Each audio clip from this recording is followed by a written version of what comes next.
Indulge me, if you will, for a few moments by closing your eyes or softly lowering your eyes to the ground. Now, I want you to think about a piece of art that greatly impacted you.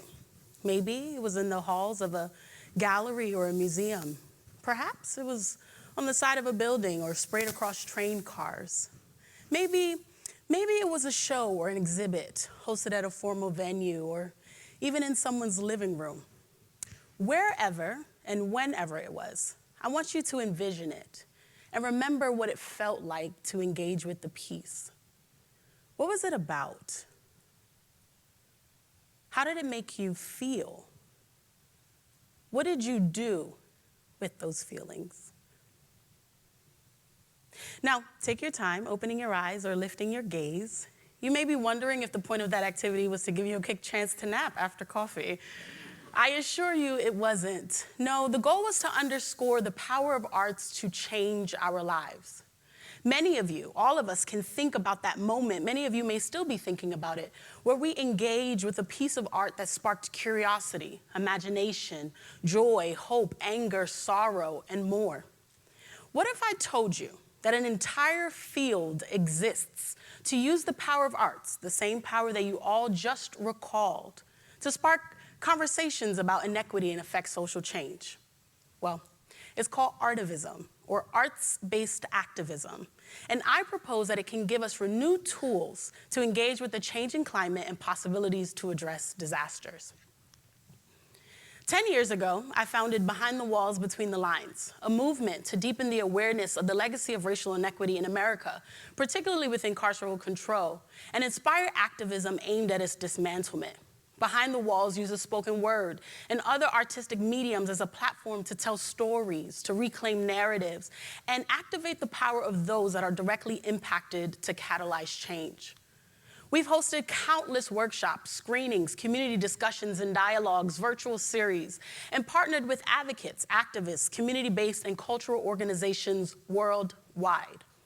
While much of our work has been separate from academia, Behind the Walls initially started as a way for me to combine my academic research with my activism in the criminal legal system and my artistry. Most recently, I reconnected to that initial aspiration in my dissertation research on Black women under community supervision during COVID-19. I used artivism as a better way to understand how Black women made meaning around COVID-19 and their criminal legal involvement. This use of creative methodologies, specifically poetry, reflected Black women's lived experiences. Black women have a long history of using the arts, especially poetry and performance, to achieve social justice and express their daily realities. For example, in a collection of essays, Black feminist author, poet, and scholar Audre Lorde said that poetry is not a luxury. It is a vital necessity of our existence. By framing poetry as necessary for Black women to dream and to create futures for themselves, and as an avenue in which the most marginalized can participate, Lorde demonstrated the significance of poetry as a tool of innovation. As I began to write poems based on and inspired by my participants, immersing myself in the transcripts to understand their perspectives and to create poems that aligned with those experiences, I developed the idea of a creative project that would intentionally highlight the agency of Black women in my study. Through Behind the Walls, I co-curated and co-hosted I'm Literally Taking It Out the Mud, an arts exhibition that celebrated the spirit of resistance of Black women as they rebuilt their lives in the aftermath of criminal legal involvement.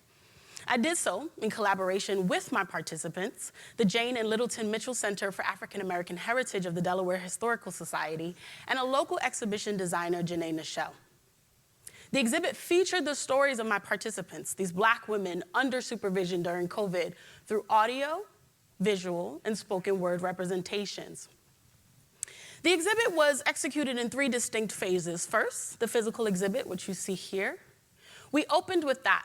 5 4-by-7-foot custom walls with 10 plexiglass excerpts from my interviews.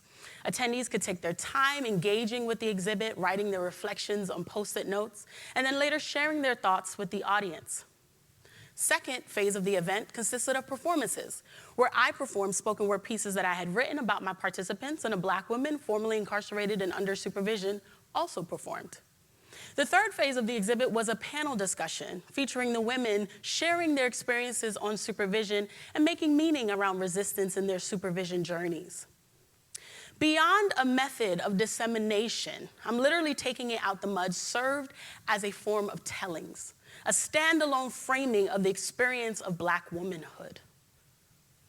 Although I created the overarching framing of the exhibit, Black women intentionally were throughout the entire exhibit. Their stories were highlighted to remind me and others that they were more than their criminal records. The quotes included were their own words, left in the context in which they said them. They had an opportunity to engage directly with the audience, offering more context to the things that attendees had seen. They offered their own forms of creativity through written and spoken poems. Their resistance was not just static on the plexiglass walls. It was active throughout the entire exhibit.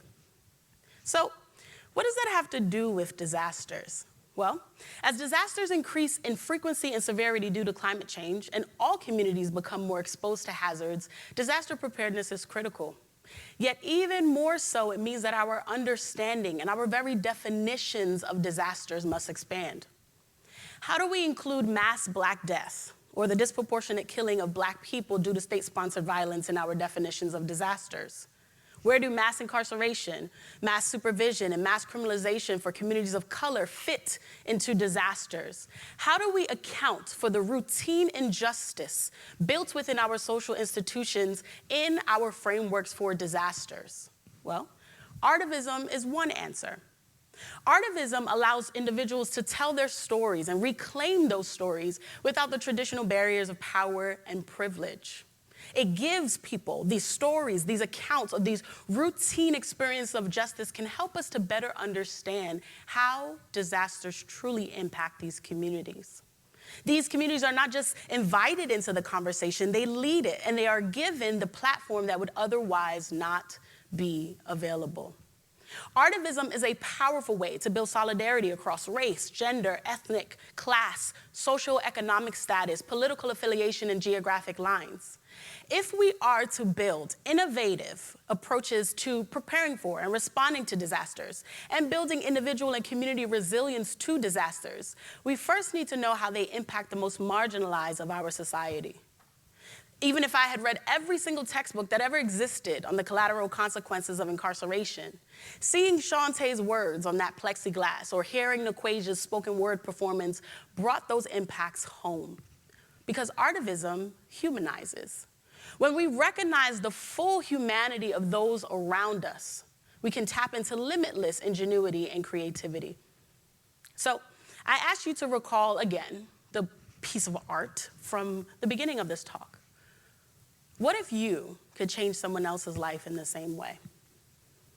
I'll leave you with this, a poem that I wrote, one of the poems that I wrote for my dissertation about my participants, entitled Ashley. She was tired, and that was justification enough to remove the object of her bondage. They call it an ankle monitor. But it engulfs more than feet in chains and controls more than movements. What do you do when the four walls of your home imprison you as well as any carceral facility could? When your fridge is transformed into the mess hall where people tell you what you can consume? When your living room is converted into a day room where mindless entertainment becomes your escape from reality? When your bedroom is transformed into a prison cell where you make roommates with intrusive thoughts and feels like there's never enough room to breathe? When your front door and hallways become the bars that remind you that freedom is on the other side that you cannot cross? Tell me, what do you do when freedom ain't really free? When devices clasped to body parts bear eerie reminders of shackles on ships and plantations, when officers tracking monitors take after overseeing forefathers and ancestors, when to go beyond the square footage that you're allowed risks death in the physical. She was tired. And that was justification enough to remove the object of her bondage and run. To create a life outside of the restriction, even though she knew what it would mean when she got caught. To tap into a legacy of resistance that dares to believe that we are more than the enslaved. She decided that it was worth it. That being on the run was better than being in the four walls that enclosed her. that looking over her shoulder was a fair exchange of the air that would greet her face when she did, that being a wife was a more honorable role than a parolee, that for once the only voice that she would listen to was her own. She was tired. And that was justification enough to remove the object of her bondage and be free. Thank you.